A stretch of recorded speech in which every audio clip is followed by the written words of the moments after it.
In this tutorial, you're going to learn all about the exciting world of logic. Pay no attention to Cuthbert. It's not as complicated as it sounds. I promise. Let's check out the scene. See the buttons on the platforms in front of our good friend Connie? They activate the bridges that will take her to the next platform. At least that's what they're supposed to do. To get them working, you'll need to connect them to the gadgets that control them. You can't see gadgets when you're in play mode, but they let you do all sorts of useful things in edit mode. You can tell gadgets apart by their color and icons. Green gadgets are sensors and inputs. This one is what we call a trigger zone. It's one of the more versatile gadgets. It can trigger other gadgets when it detects something in the scene. Like in this case, Connie standing on the button. Hi, Connie. If you select the gadget with X, you'll be able to see its detection zone. That's it, right there above the button. Press the circle button to deselect the trigger zone, and let's look at the next gadget. Pink gadgets are movers and outputs, meaning they make things happen in the scene. This particular gadget is a rotator, and it's connected to the first bridge. Click R3 to start time, and let's see what it does. Well, not a lot right now by the looks of it. That's because the rotator is switched off. You can tell because the gadget is dim at the moment. But if we connect these two gadgets together, we can turn the rotator on using the trigger zone. In the next step, I'll show you how.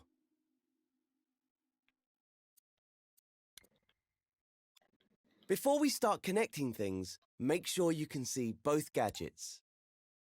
You'll notice they have ports sticking out of their sides. Ports on the left are inputs, and the ones on the right are outputs. Hover over the output port on the trigger zone now. You'll see the word detected appear. That means that when the trigger zone detects something, this output will send a signal. Before it can send that signal to the rotator, though, we'll need to connect them with a wire. So hover over the detected output and press R2 or X. You'll notice your imp is now tethered to the port by a wire. Power ports have appeared on the gadgets too. It's these ports that switch gadgets on or off. OK, drag the wire over to the rotator gadget. Now hover over the power port at the bottom, then press R2 or X. Once the gadgets are connected, the wire will disappear automatically. That way, your scene won't get cluttered. After all, you don't want wires all over the place. You can see the wire again by hovering over either gadget. Oh my God. OK, time to test our connection out. So let's switch over to play mode in the options menu.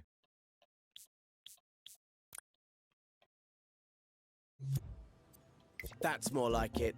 Now the trigger zone detects Connie when she stands on the button and activates the rotator on the bridge.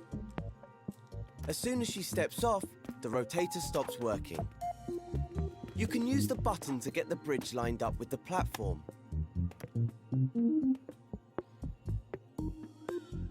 Once Connie can make it to the second platform, you can head back to edit mode and move on to the next step.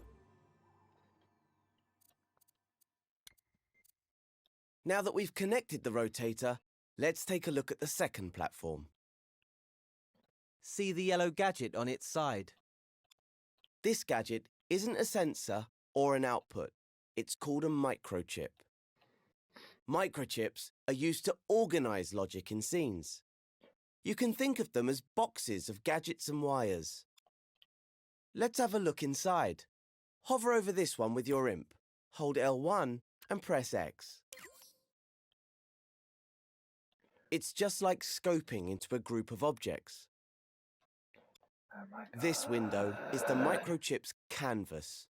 And if these gadgets look familiar, it's because they're two rotators. Each one controls half of this jointed drawbridge. Try to connect the output from the trigger zone to the power ports on the rotators. You can create multiple wires from the same output. Or you can clone wires in the scene by holding L1, then grabbing them with R2. Clone the wire near the rotator to create a new wire from the trigger zone. Once you've connected the trigger zone to the second rotator, switch over to play mode and make sure it's all working. Okay, jumping on the button now will activate the trigger zone and raise the drawbridge so that you can cross over the... Oh, wait a minute. The bridge has dropped down before Connie could cross. That's because the signal to the rotator stopped sending as soon as Connie stepped off the trigger zone. Switch back to edit mode and rewind time with L3. In the next step, I'll show you how to make signals stay on.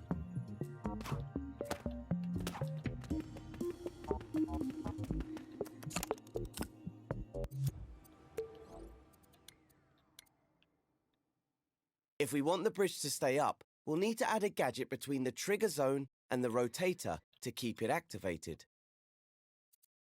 We can do this with a counter. So let's go into the assembly menu. Press square to open it if it's closed. Select the gadgets menu with X. You'll find the counter in the logic and processing section. The gadgets in this menu take an input signal and change it in some way before sending it on. Go ahead and select the counter. Its icon is a tally counter. Now you can see the gadget on your imp. Hover over the microchip and it will snap to the canvas. Press R2 or X to stamp the counter onto the microchip, then press circle to unequip it. The counter gadget counts up or down whenever it receives a signal through its inputs. By default, it starts its count at 0 and has a target of 1. Once it reaches that target, it sends a constant signal through its counter-full output port.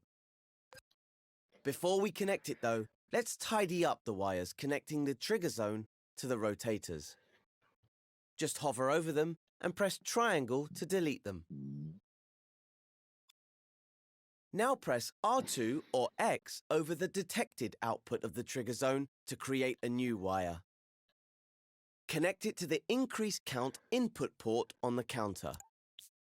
That's the port with the plus sign icon. Now when the trigger zone is activated, the counter will go up to 1. And, this is the important part, it will stay at 1 even after the trigger zone deactivates.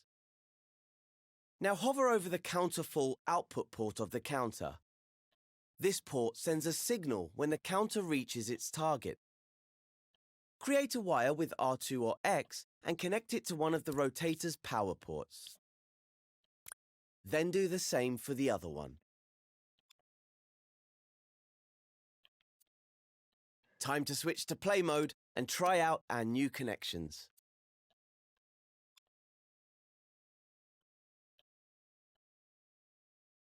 Oh, what have I done? When you're happy everything's working as it should, return to edit mode and move on to the next step. Oh my God. It's just the camera in this game. It's fucking 8. Just one more bridge for Connie to cross. As you can see, we have another Hold on. microchip on the platform. So let's open it up. Hover over it with your imp, hold L1 and press X. Okay, looks like we have everything we need here. But Connie's an adventurer, so how about we make this last bridge more challenging? Adding a timer to the logic should get the adrenaline going. Once Connie activates the button, she'll only have a few seconds to cross before the bridge drops back down. Let's head back to the assembly menu. If it isn't already open, press square. Then go into the Gadgets section. You'll find the timer in the same place as the counter, the Logic Right and here, right? Processing section. Its button has a clock face on it. Now go ahead and stamp the timer gadget onto the microchip with R2 or X. Then unequip it from your imp with the circle button. Now let's take a closer look at the timer's inputs and outputs. You can see their names by hovering over the ports.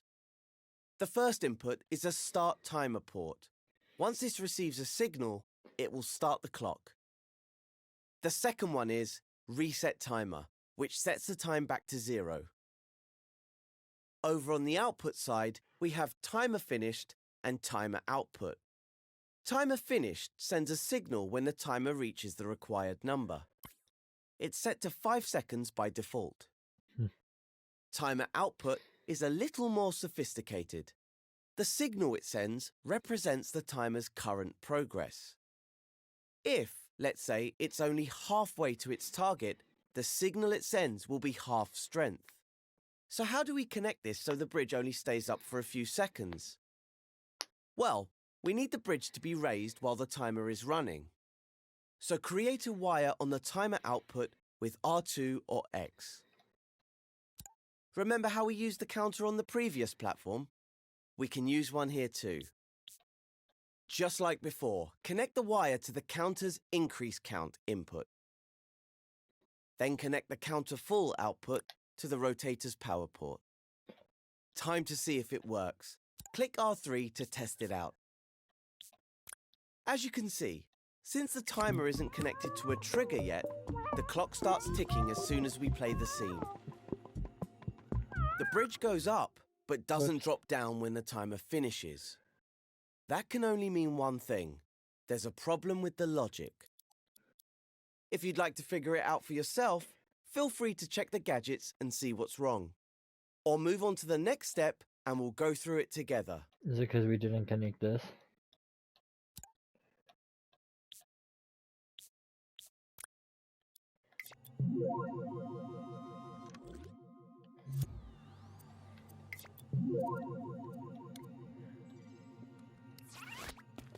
So let's take a look at why the bridge stayed up after the timer finished instead of going back down. Remember how we used the counter earlier to remember the signal from the trigger zone? Well, now it's remembering the signal from the timer, so we need to make it forget that once the timer finishes. Let's go over to the counter gadget. Hover over the inputs to see their names. This one here is reset count. It'll put the counter back to 0, which will turn off the rotator. So all we need to do is connect it to the timer, but to which output? Aha, there we go. We can use the timer finished output. Hover over it and create a wire with R2 or X. Then stretch the wire over to the counter and connect it to the reset count input. But we also need to reset the timer, otherwise the logic will only work once. So let's get another wire from the timer finished output and connect this one to the reset timer input. So you can connect it to it. You'll recognize it by the rewind symbol on it. All we have left to do is to connect the trigger zone to the start timer port so Connie can activate it. Fuck. Okay, that was a lot of connections. Yeah. So before we test it out, let's go over the logic we've made. First, Connie activates the trigger zone, which sends a signal to start the timer. Once the clock starts running, the timer output becomes active. This tells the counter to count up. That then turns on the rotator and raises the bridge. Now this is where the really clever stuff kicks in. After 5 seconds, the timer finishes its count, which activates the timer finished output. Boom. This in turn resets the counter to 0, cutting the signal to the rotators and lowering the bridge.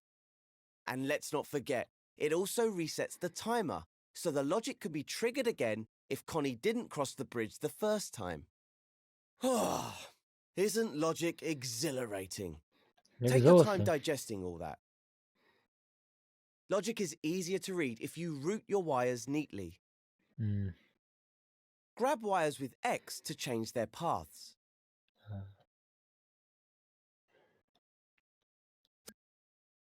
You can also move the gadgets around by grabbing them with R2.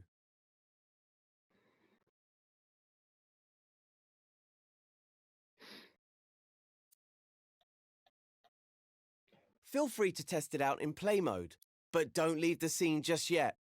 I have one more thing to show you. And I am here to listen. Sorry. So, on the third platform, we've set up a timer that makes the bridge drop after 5 seconds. But I think that might be too easy for a seasoned pro like Connie. Let's make it a little bit more challenging. 2, 3. First, 4, if you're in play 5. mode, switch back to edit mode and rewind time with L3. L3? Let's move in closer to the microchip with the timer. You can use the grab cam, R1, to move your view. Now I'll show you how to tweak a gadget's settings. Hover over the timer gadget, hold L1 and press square. Square? This tweak menu contains the settings for the timer. I see. Hover over the sliders and buttons to see their names. The top slider sets the target time for the timer. If we lower this setting, the bridge will stay up for a shorter time. To adjust the value, hover your imp over the slider, then hold X. Use your imp to drag the slider left or right. Set it to around 3 seconds. It doesn't have to be exact. If you're a stickler for precision, you can adjust the slider incrementally using the up and down directional buttons. Just hover your imp over the slider and press up or down to tweak the value. In fact, why don't we make things really interesting for Connie? Let's set it to 2.5 seconds. You can close the tweak menu now by selecting the cross in the top corner with X. Or you could use a shortcut. Just hold L1, then press circle while hovering over the menu to close it quickly. The same shortcut works for closing microchips. Give it a try now. Hold L1, then hover your imp over the microchip and press circle. Time to test out the scene in play mode.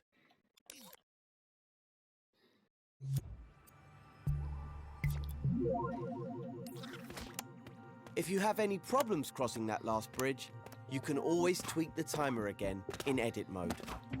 Never. Remember, you just hover over the gadget, hold L1 and press square to open its tweak menu. When you're all set, take Connie to the last platform and walk through the door to complete this tutorial.